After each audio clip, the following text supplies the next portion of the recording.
ಮಾಡ್ತಾ ಇದ್ದಾರೆ ಸಿದ್ದರಾಮಯ್ಯನವರು ಎಷ್ಟು ಬೆಲೆಗಳನ್ನು ಏರ್ಸ್ಯಾರ. ಇವರೇ ಹಿಂದೆ ಟ್ವೀಟ್ ಮಾಡಿದ್ರು ಬಿ ಜೆ ಪಿ ಸರ್ಕಾರ ಇದ್ದಾಗ ಏನಂದ್ರೆ ಅಲ್ಲಿ ಯಾರು ತಮಿಳುನಾಡಿನ DMK ಸ್ಟಾಲಿನ್ ಸರ್ಕಾರ 3 ರೂಪಾಯಿ ಕಡಿಮೆ ಮಾಡ್ಯದ. ಒಂದು ವೇಳೆ ನಾನೇ ಮುಖ್ಯಮಂತ್ರಿ ಇದ್ದರೆ 10 ರೂಪಾಯಿ ಕಡಿಮೆ ಮಾಡ್ತಿದ್ರು ಇವರೇ ಟ್ವೀಟ್ ಮಾಡ್ಯಾರಿಲ್ಲೋ. ಇವತ್ತು ಕಡಿಮೆ ಮಾಡಿ ತೋರಿಸಲಿ. ಜಾಗತಿಕ ಮಾರುಕಟ್ಟೆಯಲ್ಲಿ ಅಂತಾರಾಷ್ಟ್ರೀಯ ಯುದ್ಧ ನಡೆದಿದ್ದರಿಂದ ಅನಿವಾರ್ಯವಾಗಿ ನಮ್ಮ ಪ್ರಧಾನಮಂತ್ರಿಗಳು ಕೇಂದ್ರ ಸರ್ಕಾರ ಈ ಬೆಲೆ ಏರಿಸಿದೆ.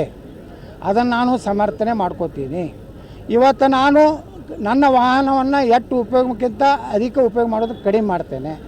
100ಕ್ಕೆ 100 ವಿಜೇಂದ್ರನಾಗ ಬಿಟ್ಟಿನ ಅಂತ ಹೇಳ್ಕೋದಿಲ್ಲ. ಇವತ್ತು ನಾನು ಒಂದು ಕಾರ್ಯಕ್ರಮಕ್ಕೆ ಹೋಗುವಾಗ ವಾಹನ ಏನು ಉಪಯೋಗ ಮಾಡ್ತೀನಿ, ಅಲ್ಲೇ ಸಮೀಪಿದ್ದ ಮತ್ತೊಂದು ಕಾರ್ಯಕ್ರಮ ನಡ್ಕೊಂಡು ಹೋಗುತ್ತೇನೆ. ಅಟ್ಟು ಇಂಧನವನ್ನು ನಾನು ಕಡಿಮೆ ಮಾಡುತ್ತೇನೆ. ಎಲ್ಲಿ ನಿಲ್ಲಿಸಿರ್ತೀನಿ ಅಲ್ಲಿ ಮತ್ತೆ ನಡ್ಕೋತ ಬಂದು ಹತ್ತುತ್ತೇನೆ. ನಾನು ನಡ್ಕೋತ ಹೋಗಿದ್ದು ಪೋಸ್ ಹಾಕ್ಕೊಂಡು ಮತ್ತು ಅಲ್ಲಿದಿಂದ ಆ ಗಾಡಿ ತರಿಸಿ ಹೋಗೋದ್ರಾಗ ಏನು ಅರ್ಥ ಇಲ್ಲ. ಅಟ್ಟು ಹೋಗೇ ಬಿಡ್ತದೆ ಪಟ್ ಅಲ್ಲಕ್ಕೆ ಅಂತ ನಾಟಕ ಮಾಡೋದಿಲ್ಲ. ಪ್ರಧಾನಮಂತ್ರಿಗಳು ಅನಿವಾರ್ಯವಾಗಿ ದೇಶಕ್ಕೆ ಆಪತ್ತು ಬಂದಾಗ ಬಂಗಾರ ತೊಗೋಬೇಡ ಅಂತ ಹೇಳ್ಯಾರ. ತೈಲದ ಒಂದು ಉಪಯೋಗ ಕಡಿಮೆ ಮಾಡತ್ತೆ ಹೇಳ್ಯಾರ. ಇನ್ನು ಮ್ಯಾಗ ಪ್ರಧಾನಮಂತ್ರಿಗಳು ಎಲ್ಲಿವರೆಗೆ ಬಂಗಾರ ತೊಗೋಬೇಡ ಅಂತ ಹೇಳ್ಯಾರಲ್ಲ ಅಲ್ಲಿವರೆಗೆ ನಾನು ಒಂದು ಗುಂಜಿ ಬಂಗಾರ ತೊಗೋದಿಲ್ಲ. ಸರ್, ಈಗ ಪೆಟ್ರೋಲ್ಗೆ ಟ್ಯಾಕ್ಸ್ ಏನಾದ 11% ಸೆಂಟ್ರಲ್ ಗೌರ್ಮೆಂಟ್, 30% ಸ್ಟೇಟ್ ಗೌರ್ಮೆಂಟ್, 30%. ಅದನ್ನು 20% ಮಾಡಿರಿ. ನಿಮ್ಮ ತಾಕತ್ತು ದಮ್ ಇದ್ರೆ ಸಿದ್ದರಾಮಯ್ಯ 20% ಮಾಡಲಿ, 10 ರೂಪಾಯಿ ರಿಬೇಟ್ ಕೊಡಲಿ ಯಾರಿಗೆ ಪೆಟ್ರೋಲ್ದಾಗ. ಅದು ಕೊಡೋದಿಲ್ಲ. ದಿನ ಸಿದ್ದರಾಮಯ್ಯ ಮಾನ್ಯ ವಿದ್ಯುತ್ ದರ ಏರ್ಸ್ಯಾರಿಲ್ರಿ. ಮನೆ ಎಷ್ಟು ಏರ್ಸ್ಯಾರ ಅವರು?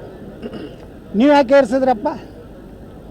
ಮೋದಿಯವ್ರು ಬೈಯವರು ನೀವು ಯಾಕೆ ಇಲ್ಲಿ ಏರ್ಸಿದ್ರಿ? ನೀವು ಏರಿಸ್ತೀರಿ. ಮರಣ ಉತ್ತಾರಿಗೆ ನೀವು ಏರಿಸಿರಿ. ಮೊನ್ನೆ ಎಲ್ಲ ಸ್ಟ್ಯಾಂಪ್ ಡ್ಯೂಟಿ ಏರಿಸಿರಿ.